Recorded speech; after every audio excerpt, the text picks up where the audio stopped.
Good evening. Welcome into the Zuffa Boxing post-fight show, and what a night. Gentlemen, I'm Molly Karam, and I'm here with Antonio Tarver and Ring Magazine senior insider Mike Coppinger. Guys, Zuffa 1 is in the books. Let's dive into the action. Antonio, what did you take away from tonight's event? Oh, the event itself was amazing. I got to take my hat off to the matchmaker. He knew he wanted every fight to be close and undecisive to the end.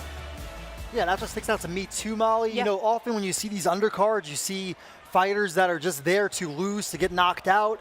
And I think what really separates these shows from the other shows, at least through one fight, Molly, or one card, I mean, is that these fighters are on multi-fight deals. You know, they have some protection there. They know they can sell out, and we saw that all throughout the night. I want to dive into Callum Walsh's performance, gentlemen, because a lot of people talked about it's not if he wins, it's how he wins. Did you feel like you saw enough from him?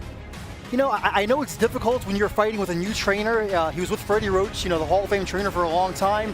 This was his first fight, Molly, with Marvin Somodio.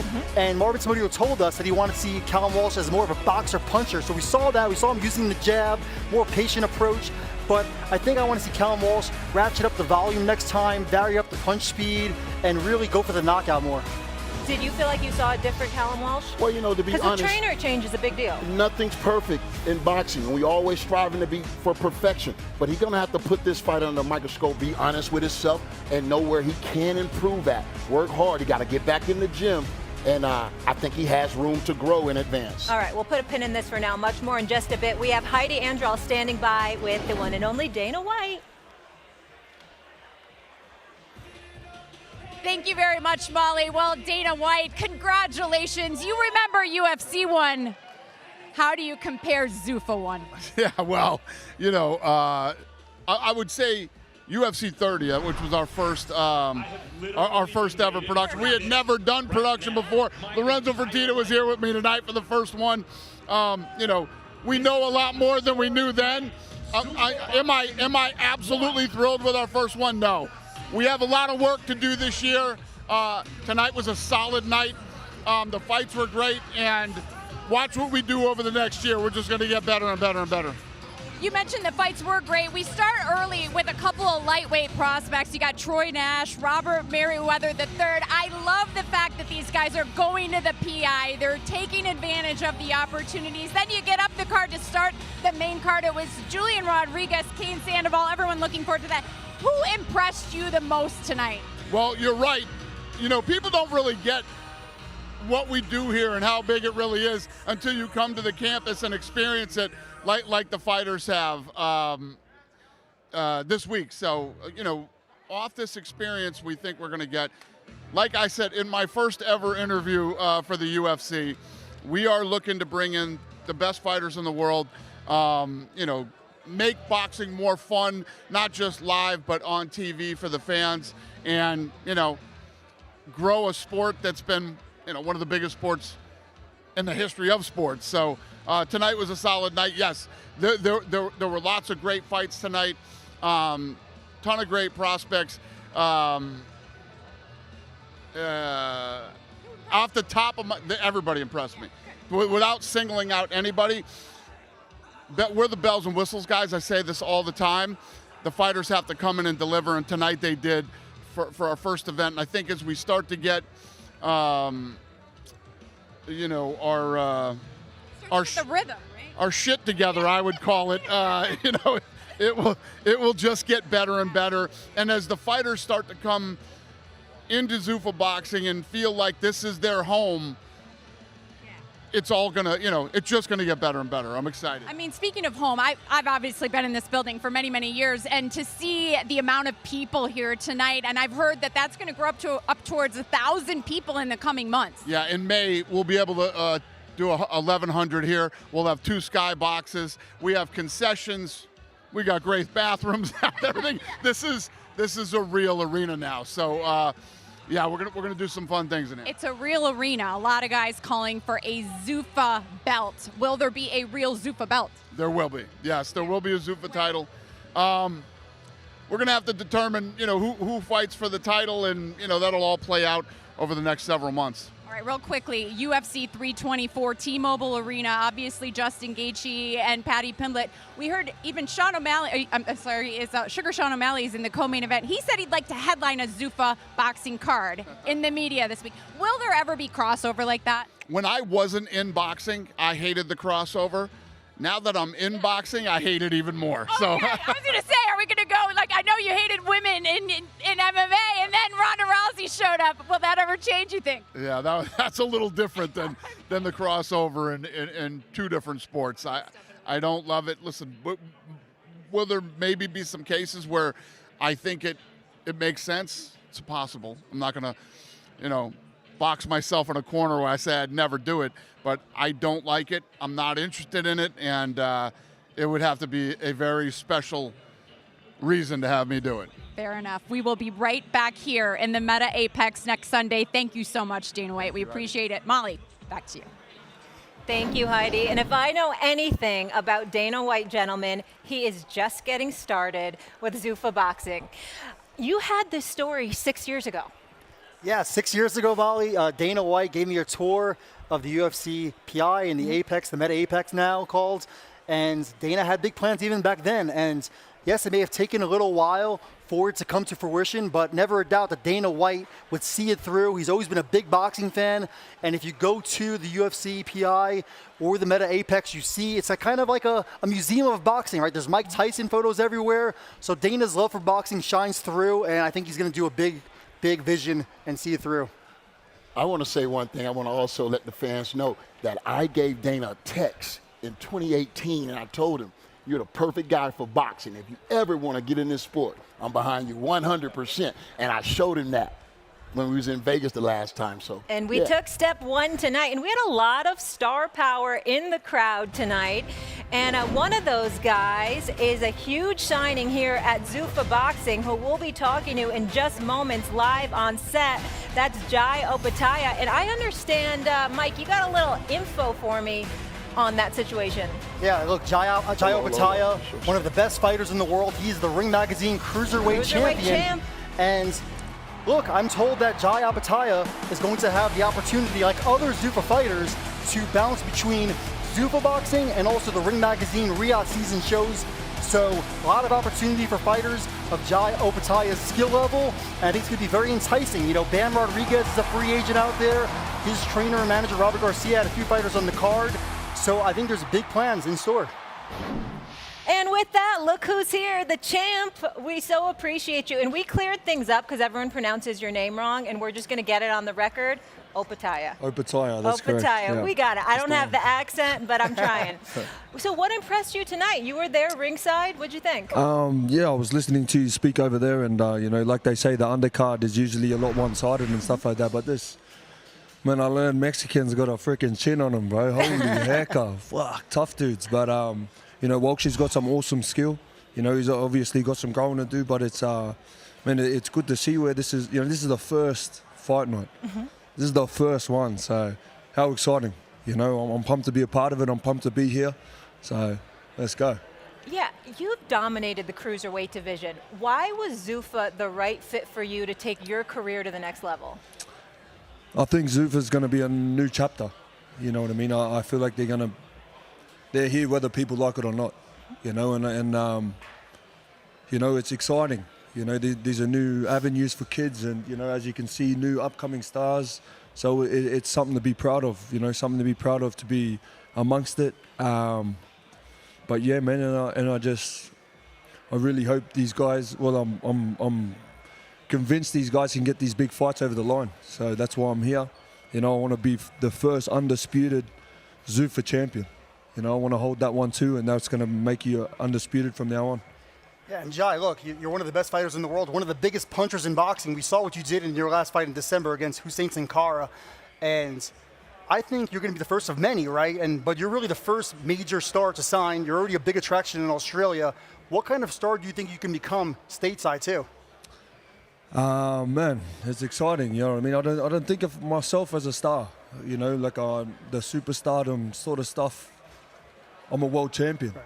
And I look at those two different things. I'm here to become one of the best fighters I can be and win the world titles and become undisputed.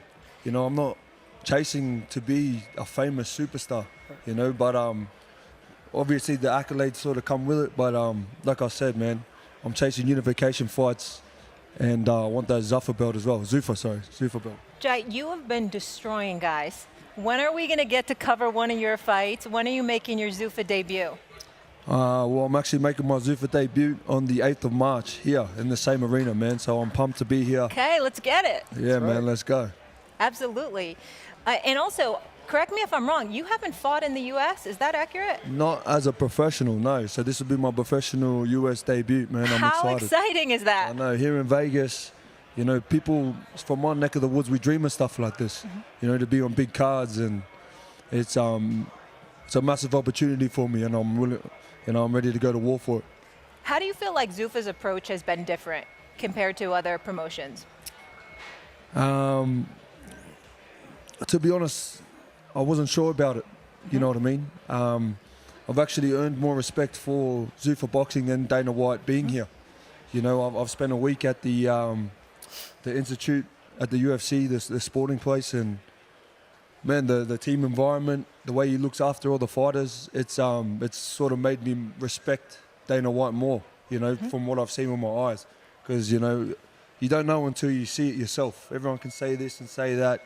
So what I've seen so far, it's something to be excited for. You know what I mean? These boxers coming up through the ranks, you know, my whole career we've had to sort of keep an eye out. You know, there's snakes everywhere. Who's trying to take advantage of it? You know what I mean? But in here, it's pretty black and white. We got it on the contract. Let's do it, man. I'm proud to be here.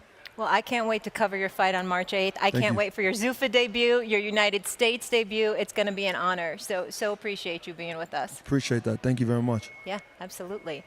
And thank you, speaking of Jai. Dana White, Paramount Plus is the home of combat sports. Tomorrow night, Justin Gaethje and Paddy Pimblett clash down the street at T-Mobile Arena as they kick off a new era in the UFC.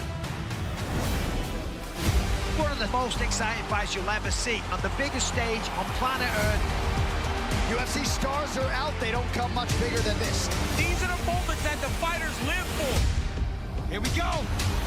Justin Gaethje, the human highlight, the most violent man in the sport. Paddy the Baddy Pimblett, undefeated in the UFC, but this is the toughest test.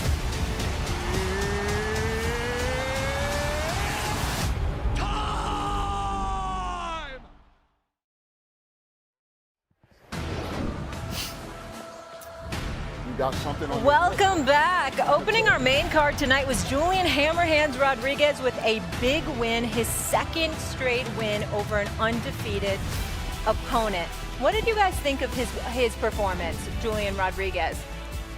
You know, I think it was probably the performance of the night, Molly. Once again, Julian Rodriguez scored an upset, second consecutive fight against a 17-0 fighter, and he won going away, I thought. He was a slight underdog in this fight, and, you know, uppercuts, hooks, jabs, showed everything in there, fighting off the ropes. So I was very impressed, and I want to see more of Julian Hammerhands Rodriguez. Most definitely. I think his energy was right where it needed to be. Landed some great shots. I like his work off the corner ropes, though. He was beating them to the counter punches, and he won every exchange almost in this fight. Great performance. Back-to-back wins over 17-0 opponents, both as an underdog. Have we been underestimating this guy? Well, he's definitely on his square right now, and he's looking to get into the contention. He's going to be a tough out for anyone. You know what I mean? Still got to get in tip-top shape, and this, you know, that threshold is one thing that those young fighters are going to need to get familiar with.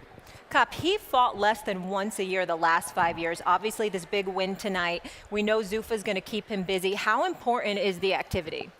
Activity is everything in boxing, Molly. I mean, you see so many times that these fighters fight and they get a big win, and then you don't hear from them in the media, and you don't even see them fight for maybe another 12 to 18 months. And that's just rust that accumulates. It hurts their stock with the media and with the fans. So I think the activity is one of the most important things that you can have as a fighter.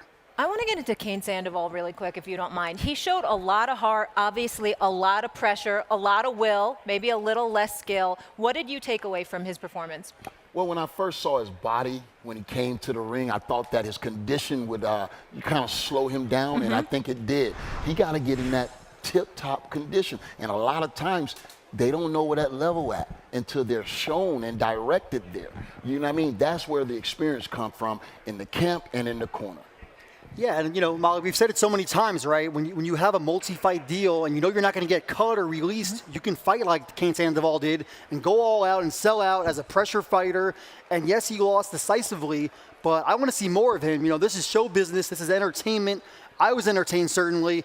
And, he has things maybe to go back to the gym and work on, but very exciting fighter, and I want to see much more of him in the future. Julian Rodriguez told us he's a one-gear fighter.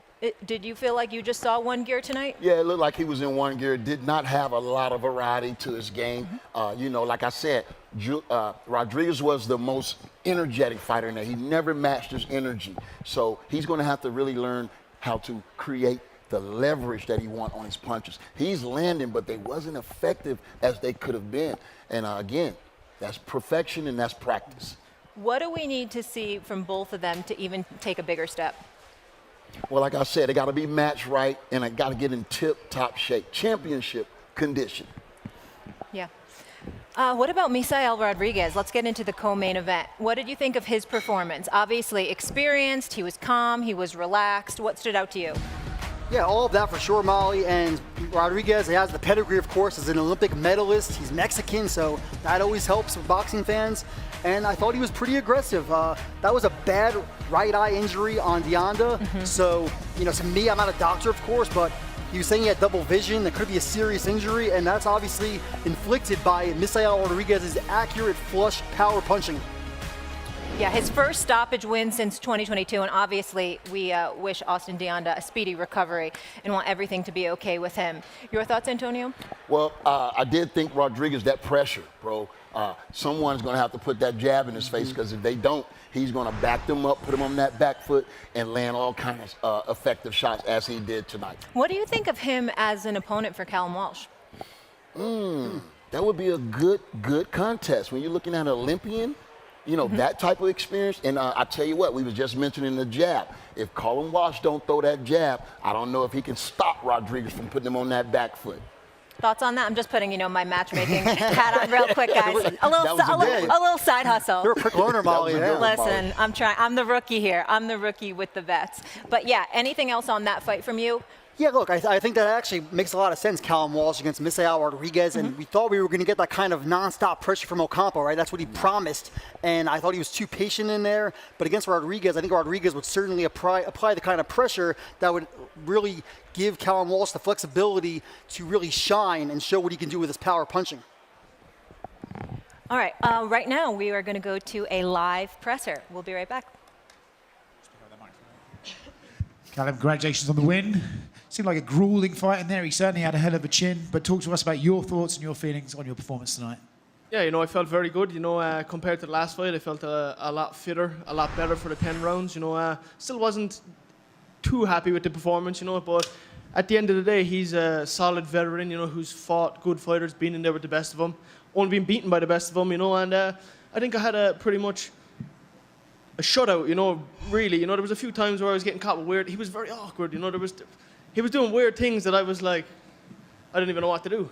You know what I mean? And I'm a fella that I just make it up half the time when I'm in there, and it was a bit tougher than I expected, but he had a good chin and he was a good opponent. At the end of the day, you are still on your rise in your career as a boxer, though. So to fight these unorthodox guys and learn these lessons is what you need to be doing at that moment. So for that, are you grateful for the performance tonight? Oh yeah, 100%. As long as I get the win, I'm definitely grateful for the experience, the opportunity, and yeah, I'm only 24 years old. People forget I'm 24. You know what I mean? I'm fighting grown men. Even though, but you know what I mean. It's like I'm still gonna get stronger, better each fight, and overall I was happy with the experience. Obviously, look, you've been sort of branded the poster boy of this new venture by Dana White.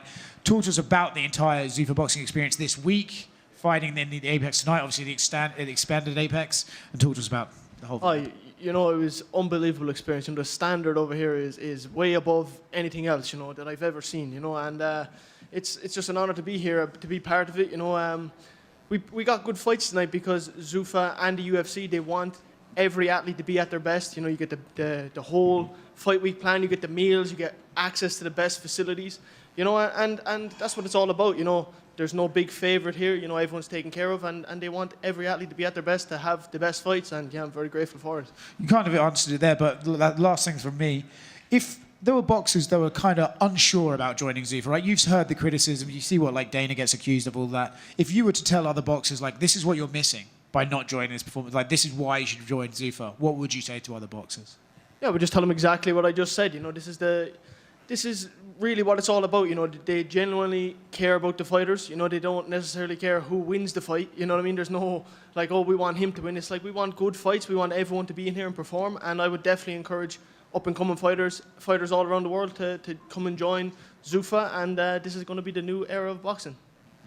Right here. Can I just get your thoughts? I know you said you enjoyed like the whole experience and stuff, but when you're fighting in such a small kind of venue, going from Allegiant to this, and some of the fighters that were in here said at times it felt a little like sparring, and then they had to kind of turn it off because it was so quiet in there and they can hear all the corners. Yeah, it didn't matter to me, you know what I mean? I fought in worse places than the Apex, you know what I mean? Yeah, you know, it was very good. I enjoyed it. You know, it doesn't matter to me whether there's a million people there or there's one person there. You know, I'm still going to go out there and try my best to perform. I didn't feel any different, you know, in the fight. I didn't feel like, oh, this is weird that it's quiet or anything. I kind of enjoyed it. You know, I could hear everyone, I could see everyone, and I think it was cool. It was a cool experience. You know, the Apex is somewhere that I've been multiple times for UFC fights, and to fight in there was unbelievable. Was there a bit of a head clash in there? Were you shaking your head because it seems like the referee was kind of counting as a knockdown or something? There was a couple of them, and my balls are fucking up inside me. I'm gonna be pissing blood after this. I was gonna ask, like, what's it like fighting in a fight like that, where like you're constantly getting fouled in there? I don't know, but I won't be happy in it till that much. Cal, was any part of you surprised that he didn't drop with all those overhand lefts he kept landing? Yeah, I was very surprised. I was very surprised that I wasn't putting him down, you know. But he's been dropped a few times in the past, you know. But like I said, it was different.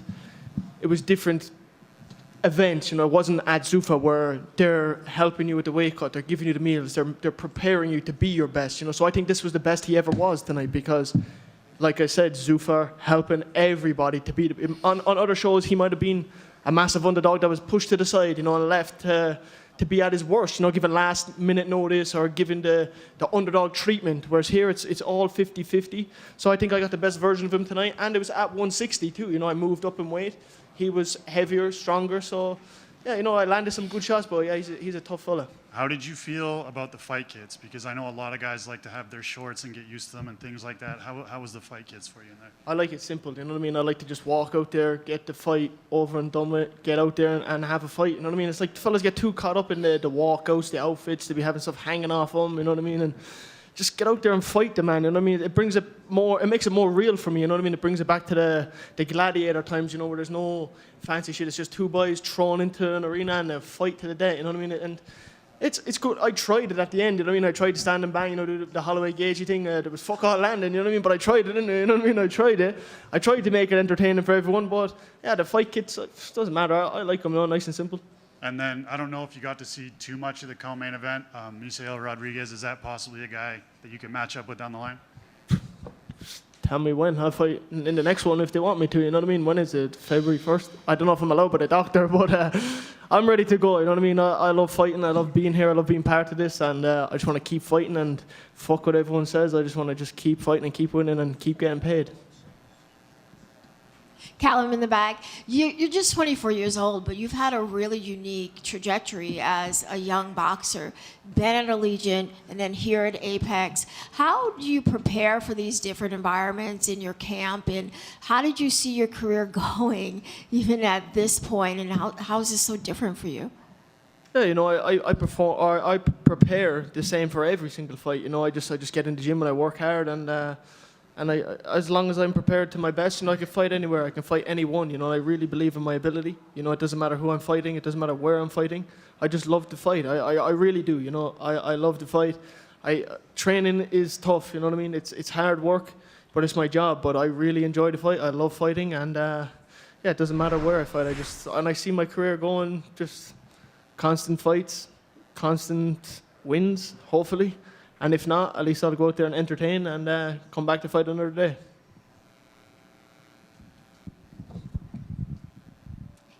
Caleb, Elaine Castro here. Congratulations again on your win. How does it feel for you to kind of kick off this new Zuffa boxing? And what did you think? How was your experience? And how do you feel in this moment? Yeah, I'm very grateful, to be kicking this off. I think it was a successful night. I think it was a good card, Hopefully everyone was happy with it. I think it's tough, when it's the first one. Everyone has very high expectations, but you can't go out there and have mind-blowing performances every night, But I think it's going to continue to grow, and a lot more fighters will sign over here, and I think it's just going to go all the way to the top. And yeah, I really enjoyed it. You said inside that you're never really satisfied unless you get a knockout. Why is that? It's a long night when you're in there for 10 rounds, you know what I mean? I like to get it done quick, Yeah, there's no better feeling than knocking a fellow out, really, you know what I mean? I don't know if you've ever done that before, but if you have, it's a good feeling, to knock another man out, But yeah, I don't know. It's nice to get it done quick, Yeah, for sure. The first couple of rounds literally looked like a chess match. How long did it actually take you to understand Ocampo and figure out his timing? I don't even know. Yeah, I was just in there just trying whatever I could, trying to land a few shots, trying to get him out of there, trying to knock him out. Maybe a bit too hard at times. That's what Marvin told me after. He was like, you're trying a bit hard, sometimes, and maybe I just need to let my hands go a bit more. He was very awkward. It was hard to figure him out, because he was just so awkward. He was doing weird things, and yeah, but I was overall happy with the performance. I don't know if I really figured him out because I didn't knock him out, or stop him. But yeah, it was a good fight. What was the most awkward thing that you felt that he was doing? Just his punches were weird. They were just coming from weird places, that you can't really, I can't even explain it. I have to watch it back, to be honest. But yeah, and he was kind of getting very low, and hit me in the balls a couple of times, which didn't feel the best. But what can you do? There was a couple of point deductions and a little bit of rough exchanges. How did you stay composed when things got a little messy? I don't even know if I did. Did I say composed? I presume I did. But yeah, I don't care about getting hit. I don't care about taking shots. I probably should care a bit more. My coaches tell me not really to get hit too much. But I have confidence in my chin. I think I'm tough, and yeah, maybe we'll work on that a bit more. Try not to get hit as much the next time. I feel like I say this after every fight, but yeah, it's going to be a fun road. I'm going to keep trying to entertain and keep putting on good fights. I want to pick up where he just was. He talked about that knockdown, kind of that lapse of concentration. What did you think in that moment? Sometimes, when we in a fight, we don't have the balance that we think we do. He just got hit on the shoulder, but because he was out of position, his glove touched. And I know he probably was sick for that. I twice had, they ruled that my glove touched that never touched, so I know how he feel. Of course and it never touched, of never course. Touched, I promise. This was the first time we saw him at 160. Yeah. What'd you think? I think he filled out very well, Molly, at 160. I think it's going to be a great division for him. He looks like he's healthier. He told us that it was an easier weight cut for him naturally. So I think that's all great. And I think he kind of made some good points there in that press conference. Ocampo didn't apply the pressure he said he would, and I think that makes it a little harder to have those counter-punching opportunities. So, look, I think Walsh has a lot more to show, and he's right. Ocampo was awkward. And Walsh moving up now, he looked like he was about 160, but we don't know how much Ocampo weighed tonight. Right. He looked like he was about 175, and he was taking those power shots, so his weight really aided him tonight. Is he ready to gate crash the top 10 at 160? Or do you still need to see a little more? Because we talked about this earlier. It's not just about Callum winning, right? The Dana White protege. Yeah. It's how he won, et cetera. Well, I think he's still a work in progress. It's still a few levels that he needs to climb, and all that is forged in the gym. So he's going to have to get a real good teacher that can really be patient with him and show him the things that he's missing in this game right now. Gentlemen, I don't know about you, but I am camped out in Vegas because we have fights next week. Your girl's not going home. I can't wait. I know, right? Sunday, February. I got work to do. I got to watch this tape. I got to clean things up. I'm locked in. I'm the rookie, like I told you. But here it is, Zuffa Boxing 2. We've got an incredible main event. Jose Valenzuela, Diego Torres.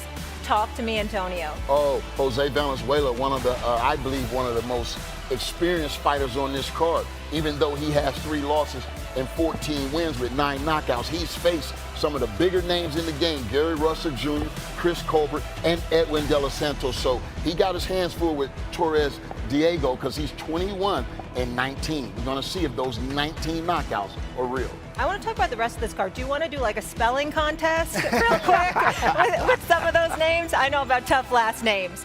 Yeah, Talk look, to us Molly, about what else is exciting you. This is truly a stacked undercard, and I'm not just saying that because we're on this show. I mean, these are all 4 of those guys are world-class fighters. Radzeb Butayev, he showed a lot against Amantas Stanionis a couple of years ago, and now Sergey Boachuk, he's coming off the loss to Brandon Adams in the rematch, but he gave Virgil Ortiz all he could handle. A lot of people thought he won that fight. And when you talk about Alexander Vosdik, right? He's the former lineal light heavyweight champion. He's rated number 9 by the Ring magazine. So you're talking about a world-class guy. And then, of course, the guy he's fighting, Hadrod Kalajic. I think I got that one right. You got this. You got this. He's a quality fighter. He gave David Morrell all he could handle in 2024. So I am pumped for that one. So I can't wait. We'll be back here again Sunday, February 1st. And I just want to say again, thank you guys. It's been so great. Our first night. I'll see you next week. We'll be back in a week. Paramount Plus.